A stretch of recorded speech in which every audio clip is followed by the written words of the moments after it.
श्री गणेशाय नमः। श्री जानकी वल्लभो विजयते। श्री रामचरितमानस द्वितीय सोपान अयोध्या कांड दोहा संख्या 32 के आगे। मछली चाहे बिना पानी के जीती रहे और सांप भी चाहे बिना मणि के दीन दुखी होकर जीता रहे, परंतु मैं स्वभाव से ही कहता हूँ, मन में जरा भी छल रख कर नहीं कि मेरा जीवन राम के बिना नहीं है। हे चतुर प्रिय, जी में समझ देख, मेरा जीवन श्री राम के दर्शन के अधीन है। राजा के कोमल वचन सुनकर दुर्बुद्धि कह के अत्यंत जल रही है, मानो अग्नि में घी की आहुतियां पड़ रही हैं। कैकेयी कहती है, आप करोड़ों उपाय क्यों न करें, यहाँ आपकी माया चालबाजी नहीं लगेगी। या तो मैंने जो मांगा है सो दीजिए, नहीं तो ना ही करके अपयश लीजिए। मुझे बहुत प्रपंच बखेड़े नहीं सुहाते। राम साधु हैं, आप सयाने साधु हैं और राम की माता भी भली हैं। मैंने सबको पहचान लिया है। कौशल्या ने मेरा जैसा भला चाहा है, मैं भी साका करके याद रखने योग्य उन्हें वैसा ही फल दूंगी। सवेरा होते ही मुनि का वेश धारण कर यदि राम वन को नहीं जाते तो हे राजन, मन में निश्चय समझ लीजिए कि मेरा मरना होगा और आपका अपयश। ऐसा कहकर कुटिल कैकेयी उठ खड़ी हुई, मानो क्रोध की नदी उमड़ी हो। वह नदी पाप रूपी पहाड़ से प्रकट हुई है और क्रोध रूपी जल से भरी है। ऐसी भयानक है कि देखी नहीं जाती। दोनों वरदान उस नदी के दो किनारे हैं। कैकेयी का कठिन हठ ही उसकी तीव्र धारा है और कुबरी मंत्रा के वचनों की प्रेरणा ही भंवर है। वह क्रोध रूपी नदी राजा दशरथ रूपी वृक्ष को जड़ मूल से ढहाती हुई विपत्ति रूपी समुद्र की ओर सीधी चली है। राजा ने समझ लिया कि बात सचमुच वास्तव में सच्ची है। स्त्री के बहाने मेरी मृत्यु ही सिर पर नाच रही है। तदंतर राजा ने कैकेयी के चरण पकड़कर उसे बिठाकर विनती की कि तू सूर्यकुल रूपी वृक्ष के लिए कुल्हाड़ी मत बन। तू मेरा मस्तक मांग ले, मैं तुझे अभी दे दूं, पर राम के विरह में मुझे मत मार। जिस किसी प्रकार से हो तू राम को रख ले, नहीं तो जन्म भर तेरी छाती जलेगी। राजा ने देखा कि रोग असाध्य है। तब वे अत्यंत आर्तवाणी से हा राम हा रघुनाथ कहते हुए सिर पीट कर जमीन पर गिर पड़े। राजा व्याकुल हो गए। उनका सारा शरीर शिथिल पड़ गया, मानो हथनी ने कल्पवृक्ष को उखाड़ फेंका हो। कंठ सूख गया, मुख से बात नहीं निकलती, मानो पानी के बिना पहिना नामक मछली तड़प रही हो। कैकेयी फिर कड़वे और कठोर वचन बोली, मानो घाव में जहर भर रही हो। कहती है, जो अंत में ऐसा ही करना था तो आपने मांग मांग किस बल पर कहा था। हे राजा, ठहाका मारकर हंसना और गाल फुलाना, क्या ये दोनों एक साथ हो सकते हैं? दानी भी कहना और कंजूसी भी करना, क्या राजपूती में क्षेम कुशल भी रह सकती है? लड़ाई में बहादुरी भी दिखावे और कहीं चोट भी न लगे। या तो वचन प्रतिज्ञा ही छोड़ दीजिए या धैर्य धारण कीजिए। यूं असहाय स्त्री की भांति रोइए पीटिए नहीं। सत्यवर्ती के लिए तो शरीर, स्त्री, पुत्र, घर, धन और पृथ्वी सब तिनके के बराबर कहे गए हैं। कैकेयी के मर्म भेदी वचन सुनकर राजा ने कहा कि तू जो चाहे कह, तेरा कुछ भी दोष नहीं है। मेरा काल तुझे मानो पिशाच होकर लग गया है, वही तुझसे यह सब कहला रहा है। भरत तो भूल कर भी राजपद नहीं चाहते, होनहार वश तेरे ही जी में कुमति आ बसी। यह सब मेरे पापों का परिणाम है, जिससे कुसमय में बेमौके विधाता विपरीत हो गया। तेरी उजाड़ी हुई यह सुंदर अयोध्या फिर भली भांति बसेगी और समस्त गुणों के धाम श्री राम की प्रभुता भी होगी। सब भाई उनकी सेवा करेंगे और तीनों लोकों में श्री राम की बड़ाई होगी। केवल तेरा कलंक और मेरा पछतावा मरने पर भी नहीं मिटेगा या किसी तरह नहीं जाएगा। अब तुझे जो अच्छा लगे वही कर। मुंह छिपा कर मेरी आंखों की ओर जा बैठ, अर्थात मेरे सामने से हट जा, मुझे मुंह न दिखा। मैं हाथ जोड़कर कहता हूँ कि जब तक मैं जीता रहूं तब तक फिर कुछ न कहना, अर्थात मुझसे न बोलना। अरे अभागिनी, फिर तू अंत में पछताएगी जो तू नहारू तांत के लिए गाय को मार रही है।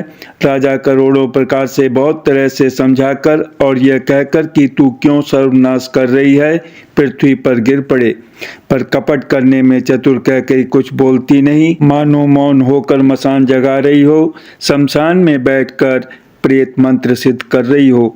राजा राम राम रट रहे हैं और ऐसे व्याकुल हैं जैसे कोई पक्षी पंख के बिना बेहाल हो। वे अपने हृदय में मनाते हैं कि सवेरा न हो और कोई जाकर श्री रामचंद्र जी से यह बात न कहे। हे रघुकुल के गुरु, बड़ेरे मूल पुरुष सूर्य भगवान, आप अपना उदय न करें। अयोध्या को बेहाल देखकर आपके हृदय में बड़ी पीड़ा होगी। राजा की प्रीति और कैकेयी की निष्ठुरता दोनों को ब्रह्मा ने सीमा तक रचकर बनाया है, अर्थात राजा प्रेम की सीमा है और कैकेयी निष्ठुरता की। विलाप करते करते ही राजा को सवेरा हो गया। राजद्वार पर वीणा, बांसुरी और शंख की ध्वनि होने लगी। भाट लोग बिरदावली पढ़ रहे हैं और कव्वैये गुणों का गान कर रहे हैं। सुनने पर राजा को वे बाण जैसे लगते हैं। राजा को ये सब मंगल साज कैसे नहीं सुहा रहे हैं, जैसे पति के साथ सती होने वाली स्त्री को आभूषण। श्री रामचंद्र जी के दर्शन की लालसा और उत्साह के कारण उस रात्रि में किसी को भी नींद नहीं आई।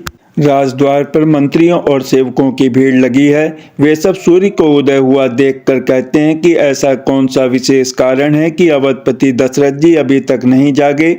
राजा नित्य ही रात के पिछले पहर जाग जाया करते हैं, किंतु आज हमें बड़ा आश्चर्य हो रहा है। हे सुमंत्र, जाओ जाकर राजा को जगाओ, उनकी आज्ञा पाकर हम सब काम करें। तब सुमंत्र रावले राजमहल में गए, पर महल को भयानक देखकर वे जाते हुए डर रहे हैं। ऐसा लगता है मानो दौड़कर काट खाएगा। उसकी ओर देखा भी नहीं जाता, मानो विपत्ति और विषाद ने वहां डेरा डाल रखा हो। पूछने पर कोई जवाब नहीं देता। वे उस महल में गए जहां राजा और कैकेयी थे। जय जीव कहकर सिर नवाकर वंदना करके बैठे और राजा की दशा देखकर तो वे सूख ही गए। देखा कि राजा सोच से व्याकुल हैं, चेहरे का रंग उड़ गया है, जमीन पर ऐसे पड़े हैं मानो कमल जड़ छोड़कर जड़ से उखड़कर मुरझाया पड़ा हो। मंत्री मारे डर के कुछ पूछ नहीं सकते। तब अशुभ से भरी हुई और शुभ से विहीन कैकेयी बोली, राजा को रात भर नींद नहीं आई।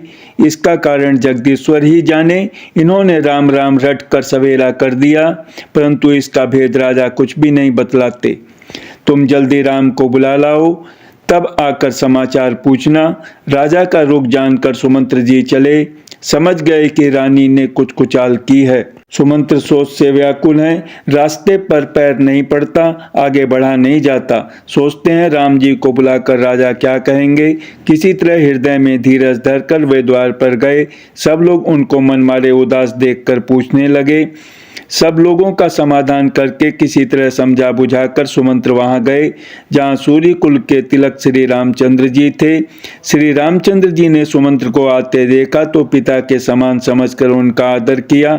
श्री रामचंद्र जी के मुख को देखकर और राजा की आज्ञा सुनाकर वे रघुकुल के दीपक श्री रामचंद्र जी को अपने साथ लिवा चले।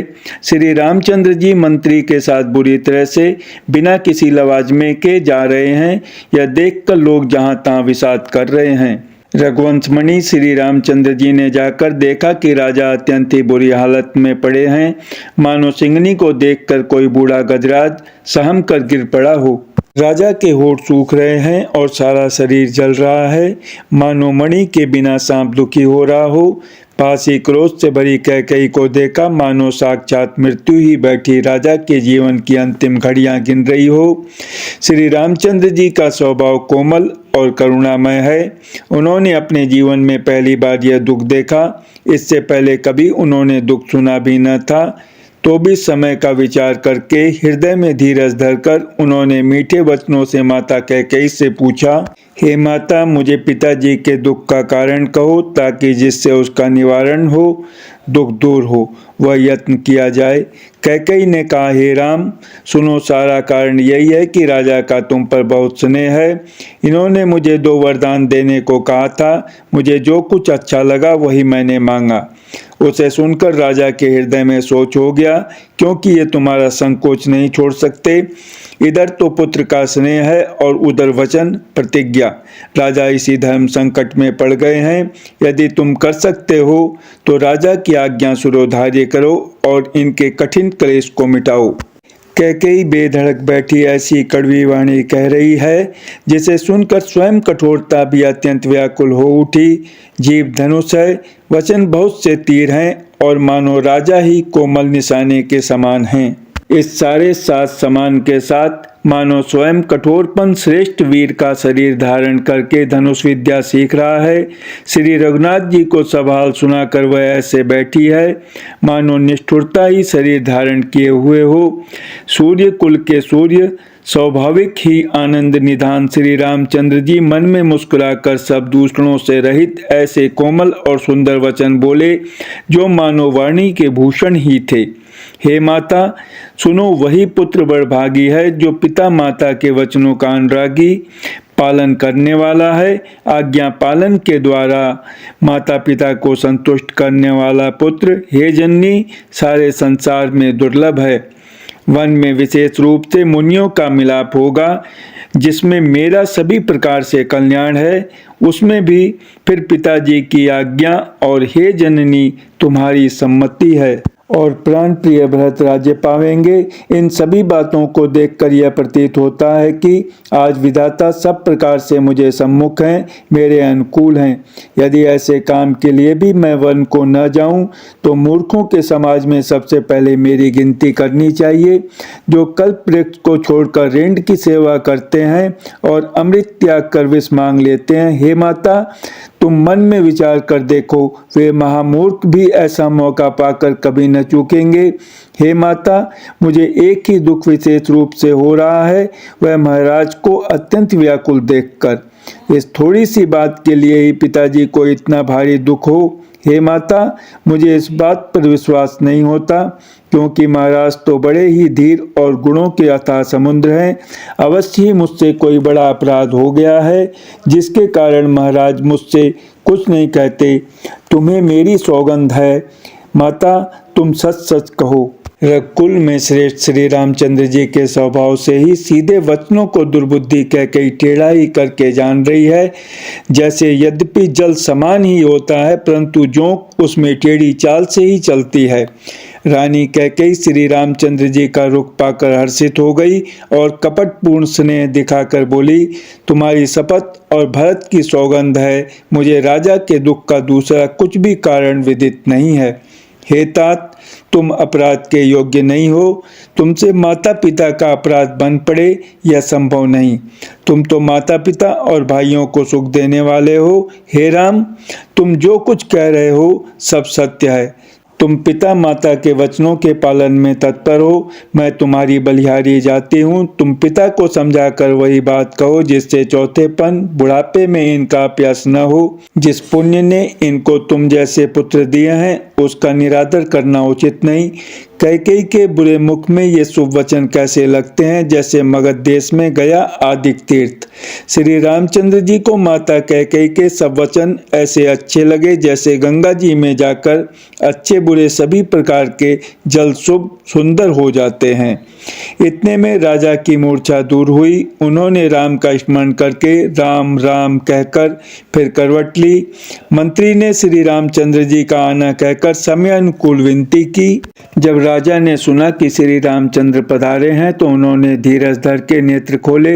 मंत्री ने संभाल कर राजा को बैठाया। राजा ने श्री रामचंद्र जी को अपने चरणों में पड़ते प्रणाम करते देखा। स्नेह से विकल राजा ने राम जी को हृदय से लगा लिया, मानो सांप ने अपनी खोई हुई मणि फिर से पाली हो। राजा दशरथ जी श्री राम जी को देखते ही रह गए। उनके नेत्रों से आंसुओं की धारा बह चली। शोक के विशेषवश होने के कारण राजा कुछ कह नहीं सकते। वे बार बार श्री रामचंद्र जी को हृदय से लगाते हैं और मन में ब्रह्मा जी को मनाते हैं कि जिससे श्री रघुनाथ जी वन को न जाएं। फिर महादेव जी का स्मरण करके उनसे निहोरा करते हुए कहते हैं, हे सदाशिव, आप मेरी विनती सुनिए। आप आशुतोष शीघ्र प्रसन्न होने वाले और औडरदानी मुँह मांगा दे डालने वाले हैं, अतः मुझे अपना दीन सेवक जानकर मेरे दुख को दूर कीजिए। आप प्रेरक रूप से सबके हृदय में हैं।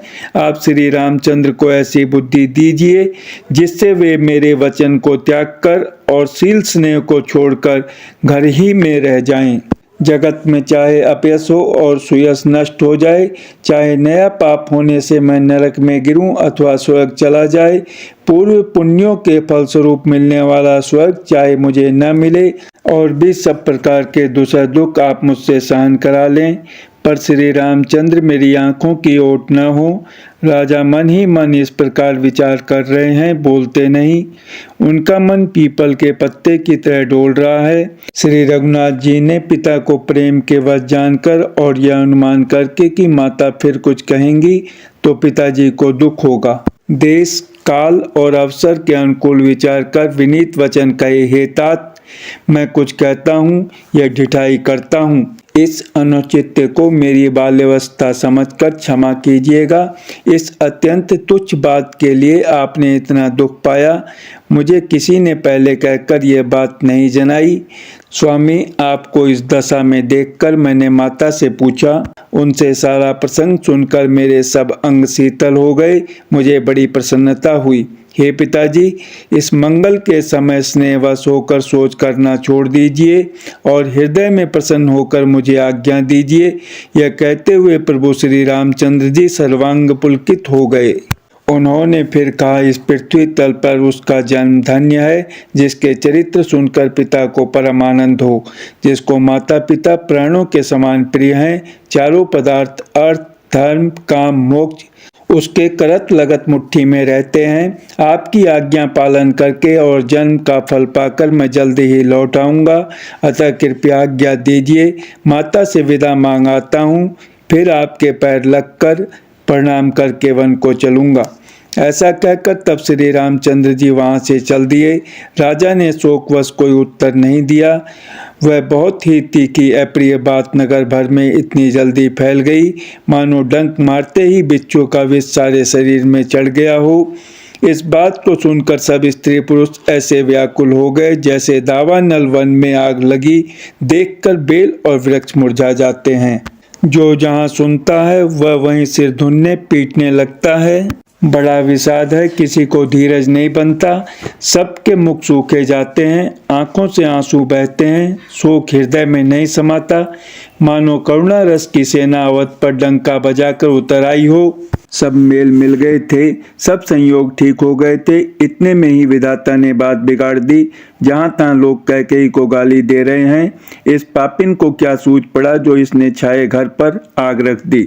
यह अपने हाथ से अपनी आंखों को निकालकर आंखों के बिना ही देखना चाहती है और अमृत फेंक कर विष चखना चाहती है। यह कुटिल, कठोर, दुर्बुद्धि और अभागिनी कैकेयी रघुवंश रूपी बांस के वन के लिए अग्नि हो गई।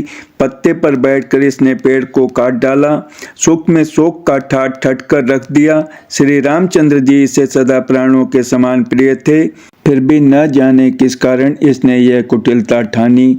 कवि सत्य ही कहते हैं कि स्त्री का स्वभाव सब प्रकार से पकड़ में न आने योग्य अथाह और भेद भरा होता है। अपनी परछाई भले ही पकड़ जाए, पर भाई स्त्रियों की गति चाल नहीं जानी जाती। आग क्या नहीं जला सकती, समुद्र में क्या नहीं समा सकता, अबला कहाने वाली प्रबल स्त्री जाति क्या नहीं कर सकती, और जगत में काल किसको नहीं खाता। विधाता ने क्या सुनाकर क्या सुना दिया और क्या दिखाकर अब वह क्या दिखाना चाहता है।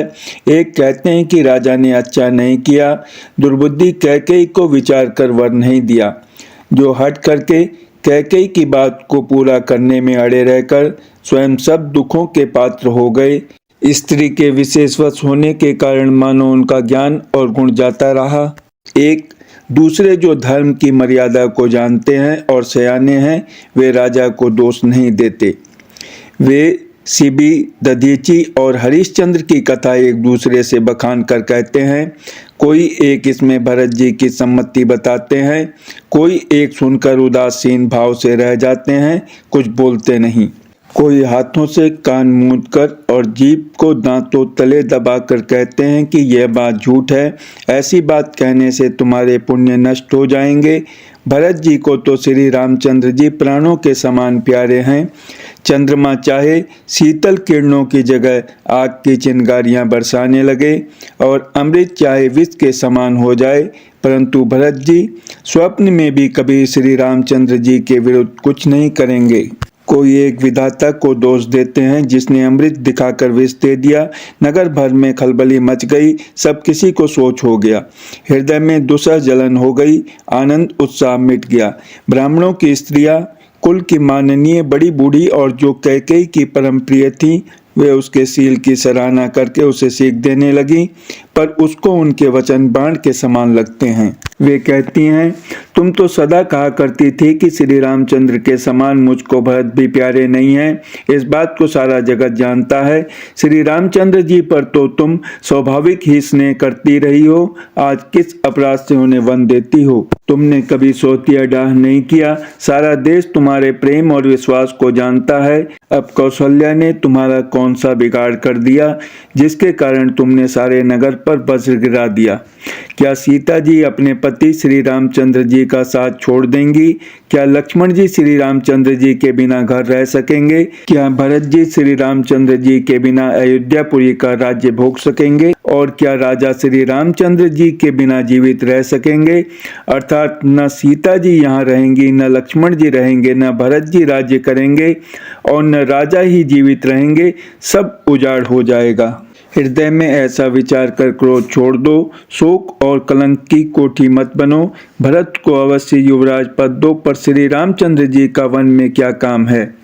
श्री रामचंद्र जी राज्य के भूखे नहीं हैं, वे धर्म की धुरी को धारण करने वाले और विषय रस से रूखे हैं, अर्थात उनमें विषय शक्ति है ही नहीं। इसलिए तुम ये शंका न करो कि श्री राम जी वन न गए तो भरत के राज्य में विघ्न करेंगे। इतने पर भी मन न माने तो तुम राजा से दूसरा ऐसा यह वर ले लो कि श्री राम घर छोड़कर गुरु के घर रहें। जो तुम हमारे कहने पर न चलोगी तो तुम्हारे हाथ कुछ भी न लगेगा। यदि तुमने कुछ हंसी की हो तो उसे प्रकट में कहकर जना दो कि मैंने दिल लगी की है।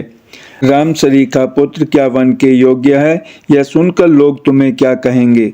जल्दी उठो और वही उपाय करो जिस उपाय से इस शोक और कलंक का नाश हो। जिस तरह नगर भर का शोक और तुम्हारा कलंक मिटे, वही उपाय करके कुल की रक्षा कर। वन जाते हुए श्री राम जी को हट करके लौटा ले, दूसरी कोई बात न चला। तुलसीदास जी कहते हैं, जैसे सूर्य के बिना दिन, प्राण के बिना शरीर और चंद्रमा के बिना रात निर्जीव तथा शोभाहीन हो जाती है, वैसे ही श्री रामचंद्र जी के बिना अयोध्या हो जाएगी।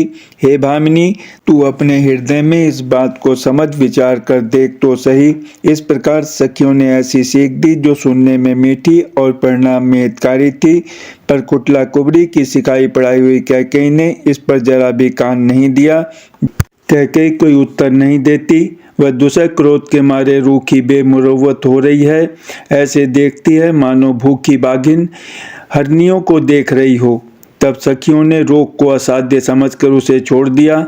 सब उसको मंदबुद्धि अभागिनी कहती हुई चल दी। राज्य करते हुए इस कैकेयी को देव ने नष्ट कर दिया।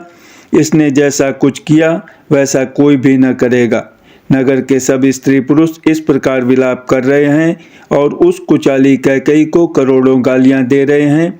लोग विषम ज्वर भयानक दुख की आग से जल रहे हैं। लंबी सांसें लेते हुए वे कहते हैं कि श्री रामचंद्र जी के बिना जीने की कौन आशा है। महान वियोग की आशंका से प्रजा ऐसी व्याकुल हो गई है मानो पानी सूखने के समय जलचर जीवों का समुदाय व्याकुल हो।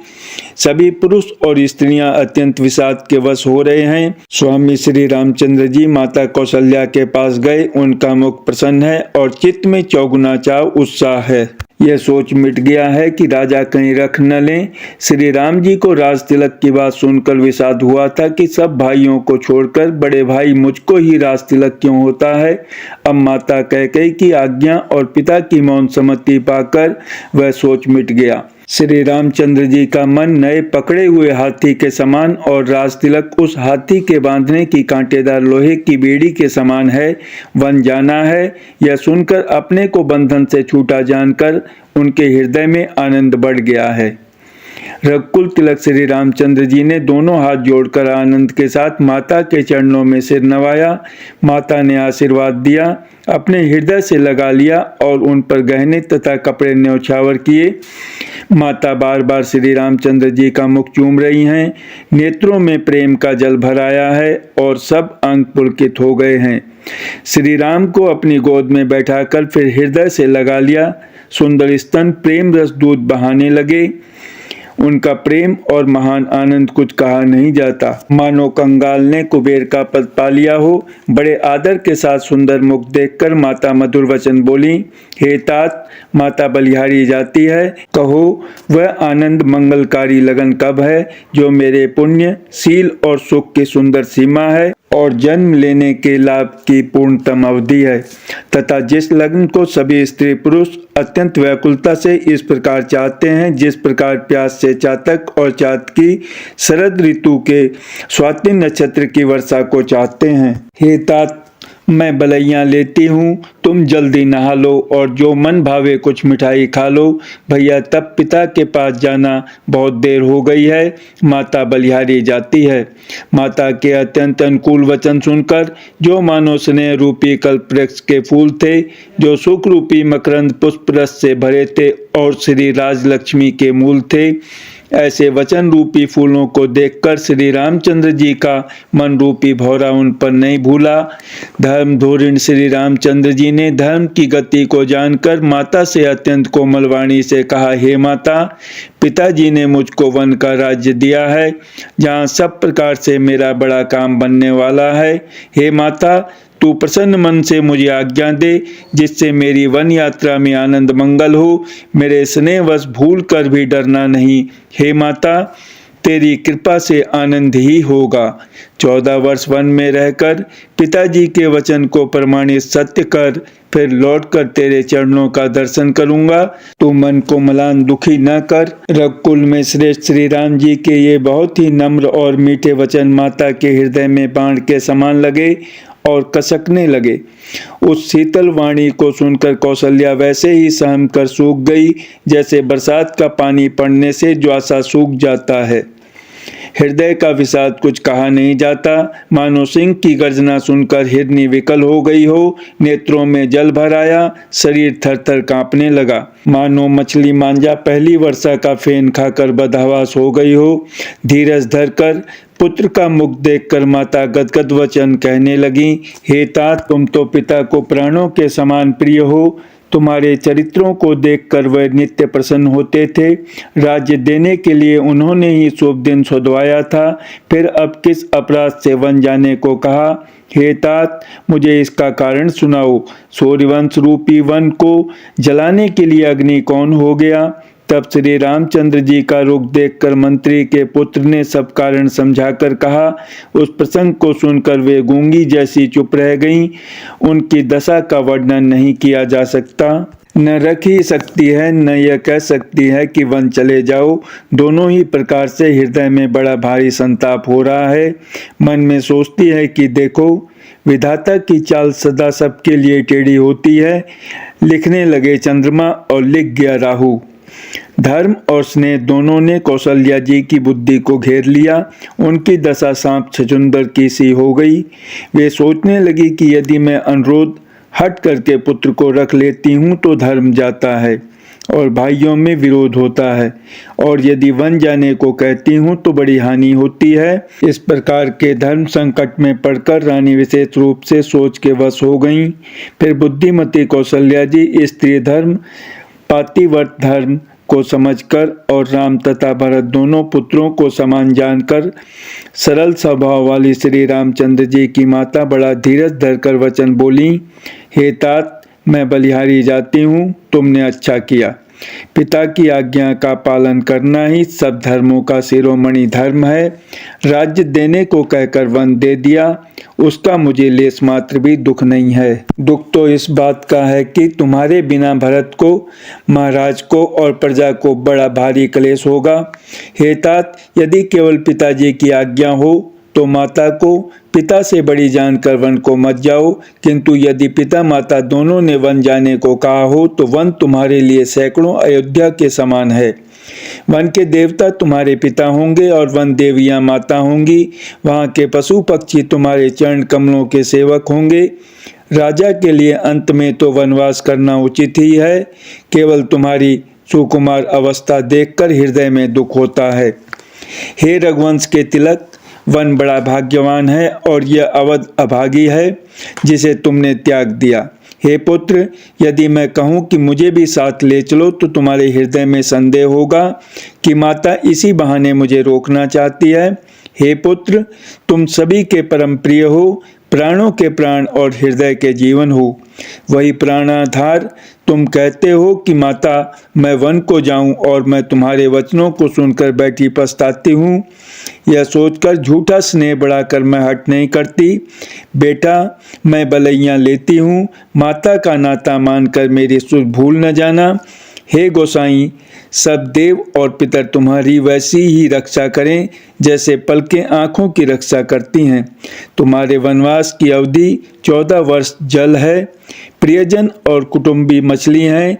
तुम दया की खान और धर्म की दूरी को धारण करने वाले हो। ऐसा विचार कर वही उपाय करना जिसमें सबके जीते जी तुम आ मिलो।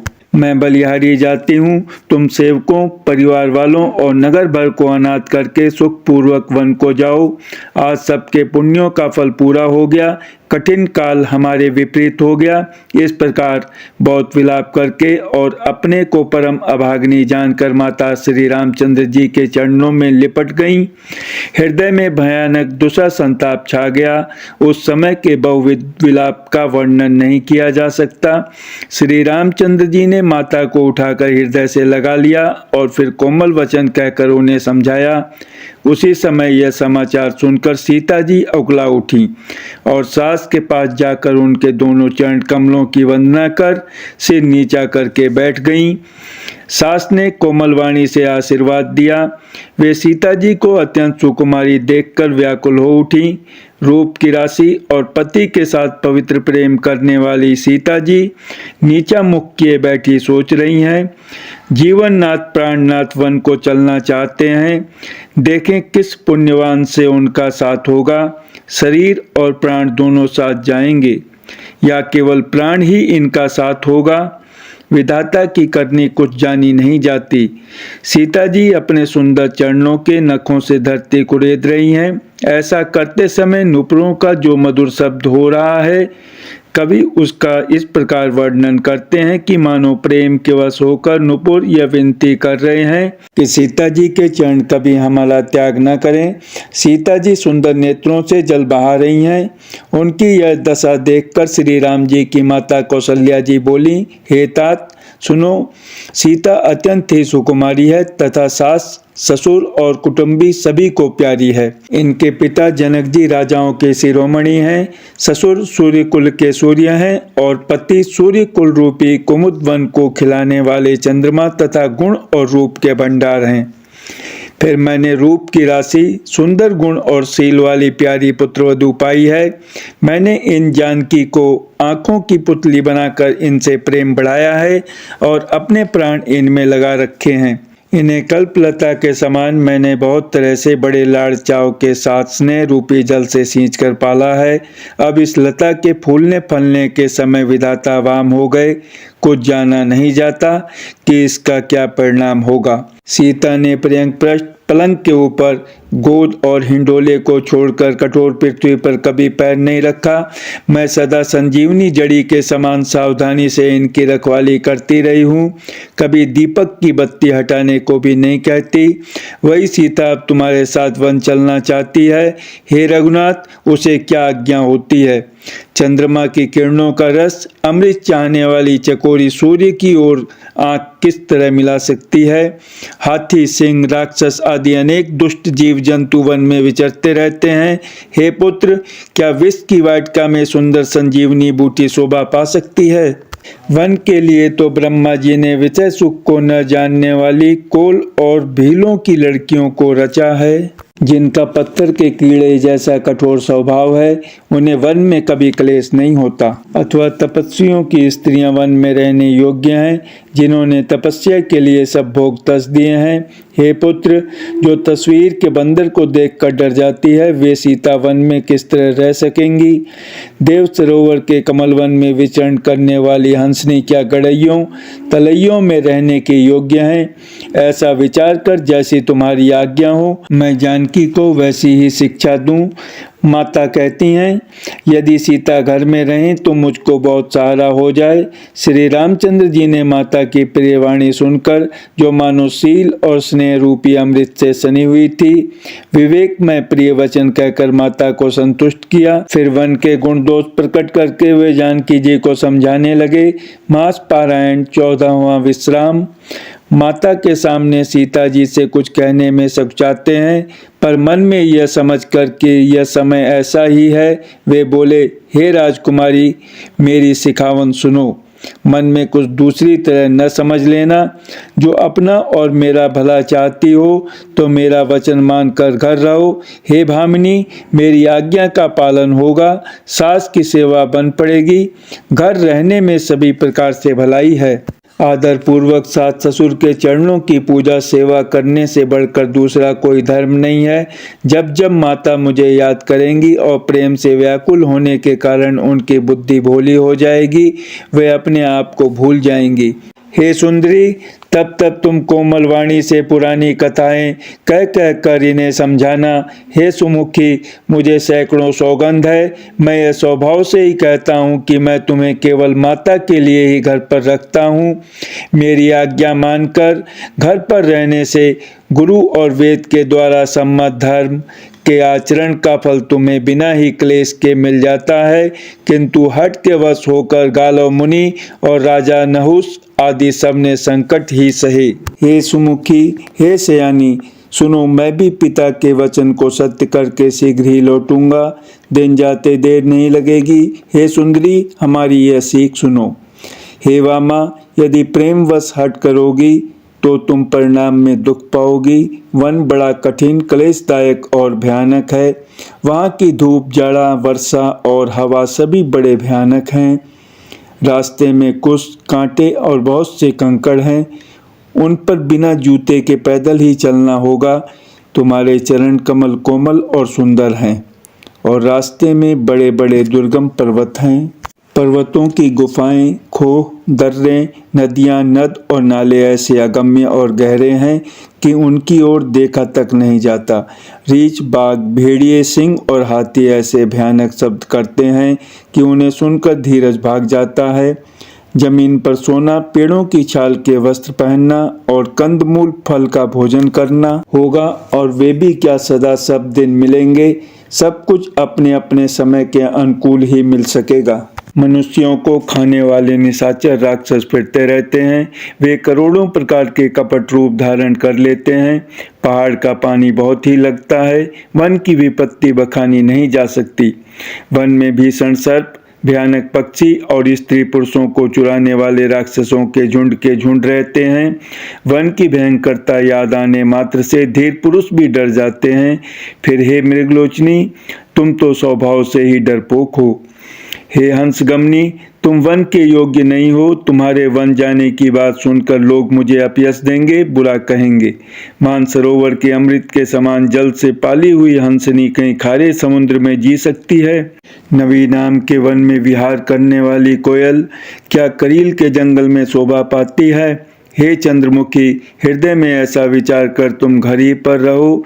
वन में बड़ा कष्ट है। स्वाभाविक ही हित चाहने वाले गुरु और स्वामी की सीख को जो सिर चढ़ाकर नहीं मानता, वह हृदय में भरपेट पछताता है और उसके हित की हानि अवश्य होती है। प्रियतम के कोमल तथा मनोहर वचन सुनकर सीता जी के सुंदर नेत्र जल से भर गए। श्री राम जी की यह शीतल सीख उनको कैसी जलाने वाली हुई, जैसे चकवी को शरद ऋतु की चांदनी रात होती है। जानकी जी से कुछ उत्तर देते नहीं बनता। वे ये सोचकर व्याकुल हो उठी कि मेरे पवित्र और प्रेमी स्वामी मुझे छोड़ जाना चाहते हैं।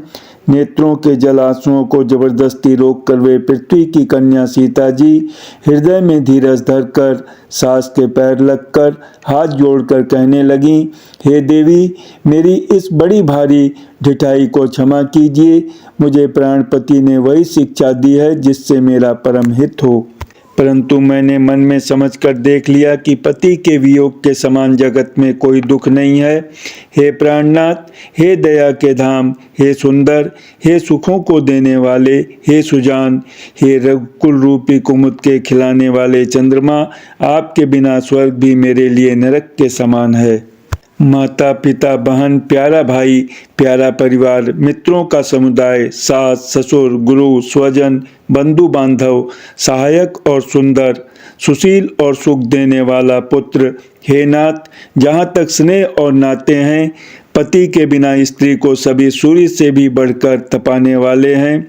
शरीर धन घर पृथ्वी नगर और राज्य, पति के बिना स्त्री के लिए यह सब शोक का समाज है, भोग रोग के समान है, गहने भार रूप हैं और संसार यम यातना नरक की पीड़ा के समान है। हे प्राणनाथ, आपके बिना जगत में मुझे कहीं कुछ भी सुखदायी नहीं है। जैसे बिना जीव के देह और बिना जल के नदी, वैसे ही हे नाथ बिना पुरुष के स्त्री है। हे नाथ, आपके साथ रहकर आपका शरद पूर्णिमा के निर्मल चंद्रमा के समान मुख देने से मुझे समस्त सुख प्राप्त होंगे। हे नाथ, आपके साथ पक्षी और पशु ही मेरे कुटुंबी होंगे, वन ही नगर और वृक्षों की छाल ही निर्मल वस्त्र होंगे और पर्णकुटी पत्तों की बनी झोपड़ी ही स्वर्ग के समान सुखों की मूल होगी। जय श्री राम।